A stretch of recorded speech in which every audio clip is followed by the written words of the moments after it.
चरणों में नमन। यहाँ पर बैठे सभी मेहमानगण और गुरुजनों और ग्रामवासियों और सभी मेरे प्रिय भाइयों एवं बहनों, आज वार्षिक उत्सव और कक्षा 8वीं विदाई समारोह पर मैं शिक्षा के बारे में 2 शब्द कहना चाहता हूँ। अगर मुझसे कोई गलती हो तो मुझे माफ करना। आज हम सब लोग जानते हैं कि हमारे जीवन में शिक्षा का महत्व शुरू से आ रहा है, इसीलिए स्वामी विवेकानंद जी ने कहा था कि हमें ऐसी शिक्षा प्राप्त करनी है, हमें ऐसी शिक्षा प्राप्त करनी है जिससे हमारे चरित्र का निर्माण हो और मन में शक्ति बढ़े और बुद्धि का विकास हो और मनुष्य अपने पैरों पर खड़े हो सके। तो दोस्तों, शिक्षा के बगैर मनुष्य पशु के समान होता है, इसलिए हमारे देश में शिक्षा की प्राप्ति करने के लिए बहुत स्कूल व कॉलेज भी खोले गए हैं और सरकार के द्वारा उच्च शिक्षा प्राप्त करने के लिए विश्वविद्यालयों का भी निर्माण किया गया है। और हमारे देश में चंद लोगों ने शिक्षा को व्यापार बना रखा है और हमारे देश के महान लोगों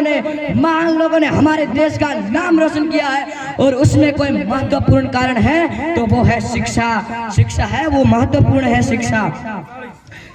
जैसे पूर्व राष्ट्रपति श्री अब्दुल कलाम एक गरीब परिवार के होने के बावजूद भी उन्होंने पढ़ाई की और पढ़ाई का महत्व समझते हुए उन्होंने पूरा ध्यान अपनी पढ़ाई पर दिया और उनके द्वारा किए गए लगातार प्रयासों से उन्होंने बहुत सारे आविष्कार किए और उसमें कोई बड़ा योगदान है तो वो है शिक्षा। शिक्षा के बगैर मनुष्य कुछ भी खास नहीं कर पाता है और शिक्षा हमारी जिंदगी के हर एक क्षेत्र में महत्वपूर्ण है। और कुछ लोग सोचते हैं कि हमें अच्छी शिक्षा प्राप्त नहीं करनी है, तो ये आपकी बिल्कुल सोच गलत है। शिक्षा का मतलब ये नहीं होता है कि हमें अच्छी शिक्षा प्राप्त करके अच्छी नौकरी करनी है। तो दोस्तों, जब तक हमारी सोच ये रहेगी कि हमें अच्छी शिक्षा प्राप्त करके अच्छी नौकरी करनी है, तब तक हमारे समाज में नौकर ही पैदा होंगे, मालिक नहीं। तो दोस्तों, हमें हमारी जिंदगी में शिक्षित होना बहुत जरूरी है, इसलिए हमारा देश आगे बढ़ेगा, समाज भी आगे बढ़ेगा। तो दोस्तों, पढ़ेगा इंडिया तो बढ़ेगा इंडिया। धन्यवाद। जय हिंद, जय भारत।